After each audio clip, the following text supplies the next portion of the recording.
Et pour comprendre les mécanismes de ce séisme qui a frappé le Maroc hier soir, nous avons le plaisir d'avoir en direct le géologue Jamal Abesh. Bonsoir. Bonsoir, madame. Alors pour commencer, comment peut-on expliquer l'ampleur de ce séisme d'un point de vue scientifique? Donc, tout d'abord, il faut savoir que le Maroc se situe dans le côté nord-ouest de la plaque africaine. Donc, c'est une plaque qui est très rigide. C'est une plaque continentale en liaison qui se rapproche vers le nord avec la plaque eurasienne. Donc ce séisme était dans ce cadre. Donc, on sait bien que le Maroc se caractérise par deux zones sismiques qui entrent dans un cadre qui est très modéré par rapport aux autres séismes du monde. Donc, la zone du Rif et la zone des Atlas. Donc, le séisme d'hier se situe essentiellement sur la zone qui relie la ville d'Agadir vers le nord-est. Vers le nord-est, c'est-à-dire sur la ceinture qui est très active du point de vue sismique. C'est un réseau très faillé qu'on appelle la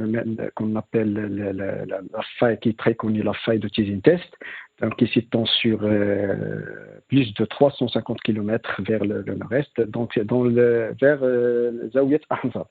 Donc, dans ce cadre, la zone où il était le foyer du séisme, c'est-à-dire la commune d'Il, Al-Haouz, donc était près de cette faille majeure ou bien ce réseau faillé. Donc, c'est normal d'avoir cette amplitude et d'avoir cette énergie qui est gigantesque par rapport aux autres séismes du pays, dans l'histoire du pays.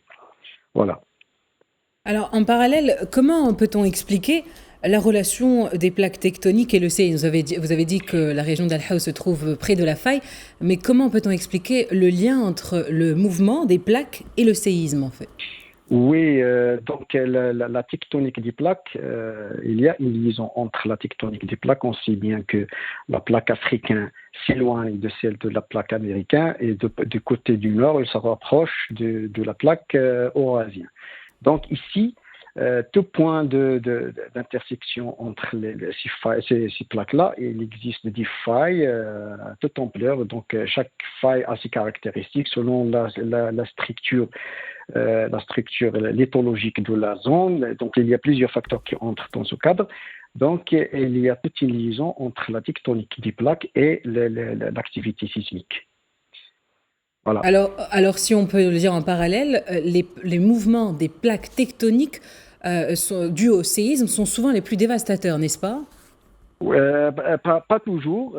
Il y a des ondes sismiques, mais selon, j'ai dit, selon la longueur de la faille, selon les caractéristiques lithologiques de la zone affectée et selon la limite, donc la nature qui existe entre les limites de plaques. Par exemple, il y a des ondes qui sont, par exemple, ici au nord du Maroc, la région d'Al-Hoceima existe sur la limite de plaque entre l'Eurasie et la plaque africaine, mais il y a un réseau faillé qui est très ramifié et des failles très petites. Donc, toujours, il y a des répliques, il y a une libération de l'énergie. Donc, les séismes qui ont été, qu'on a vécu dans l'histoire sont relativement modérés par rapport à celle de cette nuit-là, ou bien celui du séisme de Agadir en 1960. 1960.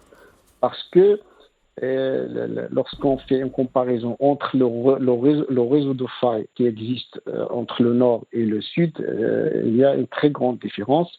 On sait bien qu'on appelle la faille qui existe dans la région d'Agadir vers le nord-est du Maroc, on l'appelle la faille intercontinentale, c'est-à-dire qu'elle traverse tout le Maroc. Alors, Voilà. faut-il craindre pour l'instant des répliques dévastatrices vu l'intensité et la force de la magnitude du séisme? Donc, comme habituellement, on sait bien que chaque séisme, après la production, ou bien après chaque séisme, il y aurait des répliques sismiques, donc qui sont en général moins d'une intensité qui est moins intense que le premier.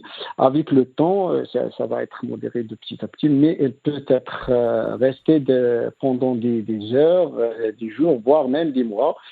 Mais pour les gens qui sont dans les environnements, dans les régions qui sont proches de l'épicentre, donc il faut être un peu vigilant, d'être dans des milieux qui sont assurés, de s'éloigner des zones qui sont affectées ou bien où il y a les bâtiments, donc bien les constructions qui sont fracturées. Donc il faut bien faire attention de ne pas de rester à l'abri. Mais par contre, les zones qui sont loin, par exemple Casa, Quneitra ou bien Rabat, donc il ne faut pas prendre le risque. Donc ce sont loin, donc c'est juste ils ont censé juste la frappe qui est essentielle ou bien le séisme essentiel, donc qui est de la nuit dernière.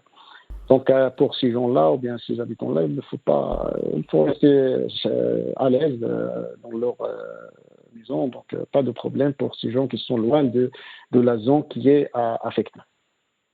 Alors, si le Maroc fait partie des endroits les plus exposés au tremblement, et a-t-il d'autres régions du monde? Oui, effectivement. Donc, on sait bien qu'il y a le cercle de feu du Pacifique qui est très connu. Donc engendrant la zone du Japon, le Chili, la Nouvelle-Zélande. Donc, ce sont des régions qui sont très actives du point de vue sismique. Il y a aussi la ceinture alpine. Donc, dans la région de la Grèce, la Turquie, donc aussi il y a la ceinture des Indes, donc à l'ouest de l'Amérique du Sud, donc la zone de Chili. Donc ce sont des zones qui sont très dangereuses, donc, parce qu'il y a une activité très sismique qui est très intense. Donc donc ça c'est une classe de degré, de premier degré. Donc pour nous au Maroc. Donc, elle est classée dans les zones qui sont de classe de séisme modéré, c'est-à-dire moyen, modéré. Donc, juste, il faut respecter les règles des habitants, les plans d'aménagement, respecter les modes de construction et prendre la conscience de comment s'éloigner, comment se prête à se protéger au moment de, de, c'est-à-dire de l'affectation, bien au moment du séisme. Donc, c'est juste il faut prendre les cautions pour être à l'aise. C'est tout. Alors, merci pour ces explications. Je rappelle que vous êtes Jamal Habash, géologue.